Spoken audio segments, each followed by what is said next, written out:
उद्या जेव्हा हे तीन पक्ष एकत्र येतील जागा वाटपासंदर्भात, तेव्हा त्यांच्यामध्ये मारामाऱ्या, एकमेकाच्या जागा पाडल्या जात. जागा वाटपाच्या बैठकीत खून खराबा होऊ नये एवढीच आमची अपेक्षा आहे. ठीक आहे, पण एकत्रित लढतील निवडणूक, कारण ज्या प्रकारे विवाद दिसतोय. मी असं ऐकतोय की अजित पवारांना बाहेर काढण्याचे प्रयत्न सुरू आहे आणि ही शिंदे गटाची भूमिका आहे.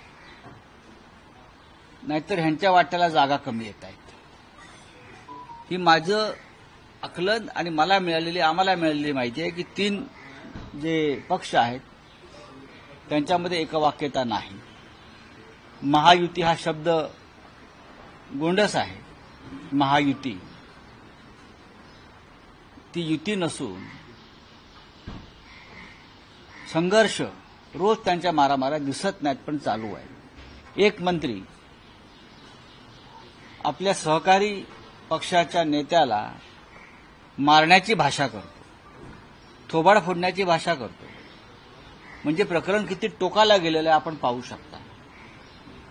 हे कशावरून चाललंय तर मुंबई गोवा महामार्ग हा स्वर्गात जाण्याचा मार्ग बनलेला आहे.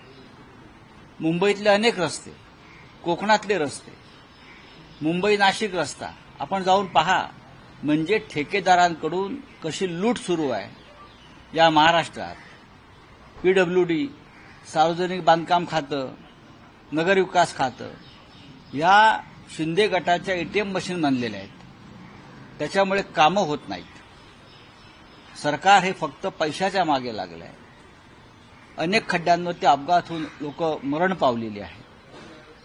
आणि ज्या मंत्र्यांविषयी शिंदे गटाच्या नेत्यानं सांगितलं त्या रस्त्याच्या बाबतीत ते सत्य तर आहेच, पण प्रकरण मारामारीपर्यंत गेलेलं आहे. जागा वाटपावरून मारामाऱ्या होणार आहेत त्यांच्या. उद्या जेव्हा हे तीन पक्ष एकत्र येतील जागा वाटपासंदर्भात, तेव्हा त्यांच्यामध्ये मारामाऱ्या होतील, एकमेकाच्या जागा पाडल्या जातील.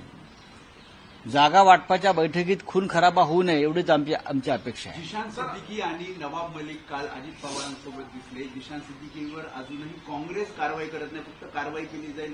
माझा प्रश्न असा आहे या सगळ्यात, जिशान सिद्दीकींच्या विषयी हा त्यांचा प्रश्न आहे. काँग्रेस आता मुळातच विधानसभेचं आता मुदतच संपत आली आहे. पण नवाब मलिक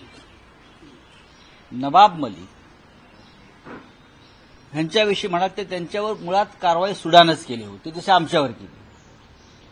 नवाब मलिक हे फक्त देवेंद्र फडणवीस आणि काही लोकांवर सातत्यानं पुराव्यासह बोलत होते.